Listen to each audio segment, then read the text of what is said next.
Hello all and welcome back to the channel. Today we will be discussing the Wookiees and some facts about them and their fascinating culture. We will be using content from Star Wars Legends, as there's not too much lore for the Wookiees and Kashyyyk in canon. We will start with the basics. Wookiees are tall, furry, Sasquatch-like creatures who on average stand at 6'10" and around 275 pounds. Most fur colors range from brown to even black, but there are a few exceptions, including the albino Wookie, Tojavuk. I definitely butchered that pronunciation. He was widely known for being a freedom fighter for the Wookiees, freeing them as slaves across the galaxy. Wookiees would live for hundreds of years, so one would see many galaxy-wide changes in their lifespan. For instance, Chewbacca was 200 years old at the time of A New Hope. They are known for living on Kashyyyk, a dense forest planet in the Mid-Rim, which is roughly the same size as Earth. The first Wookiees on Kashyyyk were actually pioneers or refugees seeking a new home. It's not spoken of often, so it's not known where they originated from. Due to their climbing ability and natural camouflage, they thrived once they arrived on the planet. Some records even date that the Wookiees found refuge on Kashyyyk as far back as 2 million BBY. Kashyyyk is home to other life, including various species of bantha and many different types of plants. It's most commonly known for its tall Wurshir trees, standing anywhere from 300 meters to several kilometers tall. These trees make up the bulk of the planet. Not only did the Wookiees live inside the trees, but they worshipped them. They go as far as to refer to themselves as the people of the trees. There are a few notable trees that they worshipped on the planet. On Life Day, the Wookiees would gather around the Tree of Life and hold celebrations. Another notable tree is called the Great Tree, which was held as a sacred burial grounds of sorts. The planet has many cities across its surface, which are all governed by the Wookiee Council. They acted as their representation in the Senate during the time of the Republic. After the destruction of the Clone Wars and the rise of the Galactic Empire, the Council was rebuilt with the help of none other than Han Solo and Chewbacca. The Wookiees were also known for giving the title Chieftain, or Elder, to certain members of the tribe. They would be known as great leaders and genuinely regarded as a general-like figure on the battlefield. The first great chieftain started from a legend of the ancient Wookiee warrior known as the Great Baka. He is powerful in Wookiee culture due to him discovering there was more to the galaxy than the trees of Kashyyyk. As an adult, he discovered a crashed starship. He then used the scrap parts to craft a vibroblade, which went on to be known as Baka's Great Ceremonial Blade. The blade was passed down for generations from chieftain to chieftain, until the hilt was eventually removed from the blade during a battle. From then on, the hilt alone was regarded as sacred in their culture. A fun fact is that Chewbacca is actually a descendant of the Great Baka by several generations. Wookiees are known as very loyal creatures to their family and their clan, only allowing for one mate. They will hunt a species called a Quillorat, which they will give to their future mate. If accepted, it's seen as an acceptance to the request. Imagine going to propose to your wife and you put a dead rat at her feet, like a proud cat bringing home his kill to his owner. What a crazy sentence. The nuclear family was very common amongst Wookiees, with families having 2 to 3 pups on average. The idea of family also extends to friends and those they owe their life debt to. A life debt is given if a Wookiee's life is saved by another Wookiee or even any other species. From there on, the Wookiee who was saved now owes their savior a life debt and will forever be to their service. Wookiees are very susceptible to the black wing virus. They can catch the disease quite easily. For those who don't know, the black wing virus is a zombie virus outbreak in the Star Wars galaxy. It's explored in the Legends book Death Troopers, in which a Star Destroyer is stranded in space, with the virus slowly spreading among the Imperial personnel. It really needs to be explored more in canon. I'd love to see a horror movie about the Blackwing virus. It would definitely be better than the zombie stormtroopers in Ahsoka. In the Wookiee culture, using claws in a fight is strictly prohibited. They look at their claws as a tool for climbing. If used for violent reasons, it is highly looked down upon. Those who break this rule are shunned and referred to as Mad Claw.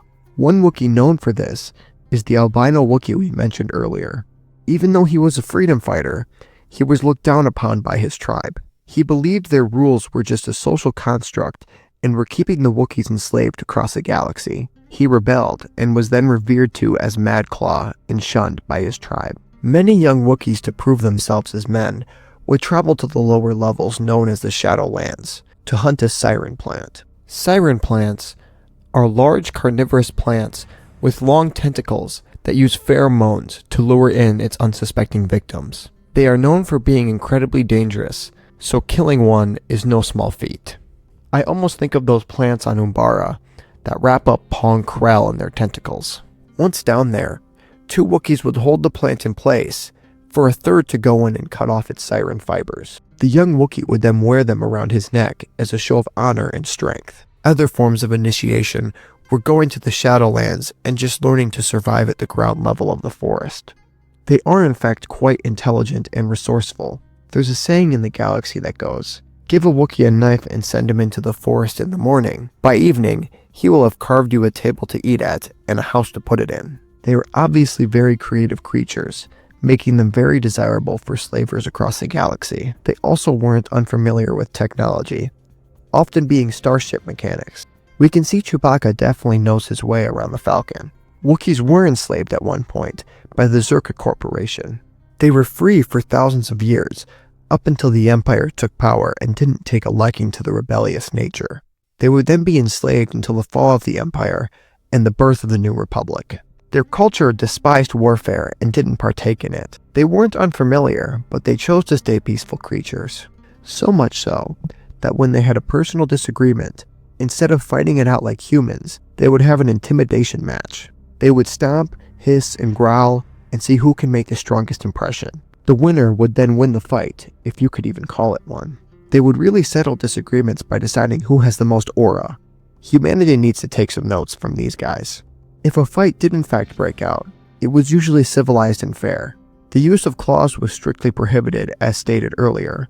While making this video and doing some research, it seems as if the Wookiees almost have a Jedi-like serenity to them. You know, minus the child soldiers and kidnapping.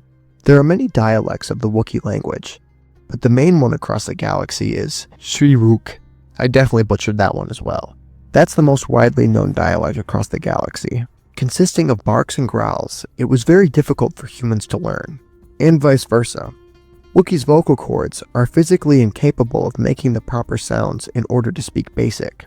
They understood the language and could write in it, they were just unable to speak it. As many already know, Wookiees can be force sensitive, leading all the way back to the earliest of the Jedi Order, in the Yo-Thor, all the way up until the Clone Wars. There's obviously Gungi, the young Jedi Wookiee that we all know and love. We can all just collectively forget about the Wookiee Jedi and the Acolyte. He was so underutilized, I can't even remember his name. You couldn't bring up Wookiee culture without discussing the Trandoshans. The Trandoshans share the planetary system with them, and have been enslaving them for thousands of years. They love to hunt the Wookiees as good sport. The pelts of the Wookiees made for good trophies for the bloodthirsty creatures. Going into the Clone Wars, the Wookiees wanted to remain a neutral system, but just like every other neutral system, they got pulled into the war through violence. Kashyyyk was very strategically placed in the galaxy, being a hub for trading. The CIS wanted valuable information of the secret hyperspace routes that the Wookiees kept secret. The invasion led to Kashyyyk being a member world of the Republic. This then sparked what is known as the Battle of Kashyyyk. What about the joint attack on the Wookiees? The Separatists then went as far as to recruit the Trandoshans. They would go on to have slave camps on Kashyyyk, using the Wookiees for slave labor. The Battle of Kashyyyk was cut short though, with Order 66 being enacted by Chancellor Palpatine. With all the Jedi being deemed enemies of the Republic, the Wookiees helped many Jedi escape with their lives. We see Chewbacca and Tarful help Yoda escape in Revenge of the Sith. After Order 66, the Wookiees weren't in the clear though. They were eventually enslaved by the Empire and used for labor. If one tried to escape, they were hunted down by, again, the Trandoshans. They really are just the menaces of the Star Wars galaxy. They just hunt Padawans and Wookiees for nothing else but the love of the game. After doing a lot of research for this video, I think Wookiees are now my new favorite species in Star Wars. I would love to see their culture explored more in live action, and I'm not talking about the holiday special. For all intents and purposes, that does not exist in my mind. Thank you for watching today's video. If you enjoyed, please like and subscribe on your way out. Peace.